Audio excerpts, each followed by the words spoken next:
CM గారు, నేను మధు అండి ఆర్టీవీ నుంచి.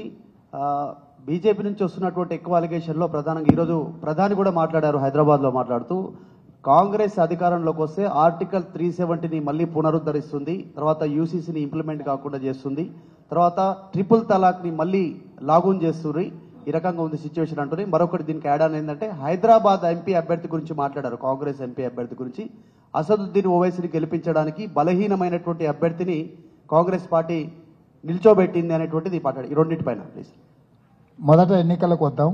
హైదరాబాద్ నగరాన్ని జంట నగరాలను 3 జిల్లాలుగా విభజించినాం మేము. హైదరాబాద్, సికింద్రాబాద్, ఖైరతాబాద్ అని.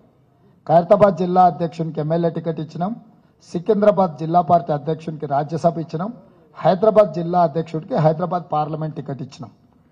మేము మా పార్టీలో ఉండే నాయకులకు మేము టికెట్లు ఇచ్చినాము. అదే భారతీయ జనతా పార్టీ నాయకులను కాదని ఇచ్చిన టికెట్ హిందువులకు. 60% పైగా హైదరాబాద్ పార్లమెంట్లో ముస్లిం జనాభా ఉంటే హార్డ్ కోర్ హిందూ లాంగ్వేజ్ కూడా కాదు, ముస్లింస్లని కించపరిచే విధంగా మాట్లాడే వాళ్ళని పెట్టడం ద్వారా నరేంద్ర మోడీ గారు అసదుద్దీన్ ఓవైసీని ఎన్నికల గెలిపించడానికి ఒప్పందం చేసుకున్నాడు.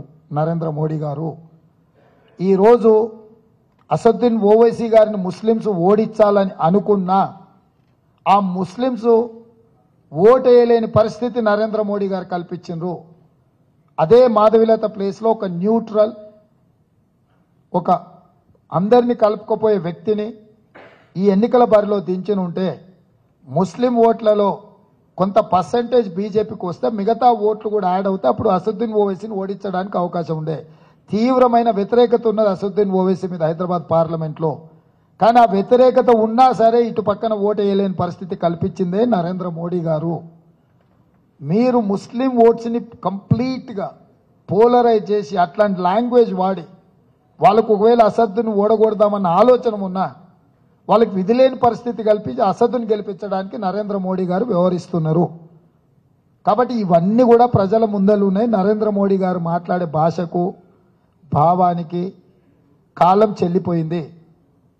మోదీ గారు ప్రతిసారి మోదీ గ్యారంటీ అంటున్నాడు. నేను క్లియర్గా చెప్పిన, I have told that Modi గ్యారంటీకి వారంటీ అయిపోయింది. వారంటీ అయిపోయిన మోడీ గారు ఏం చెప్పినా ప్రజలు విశ్వసించరు.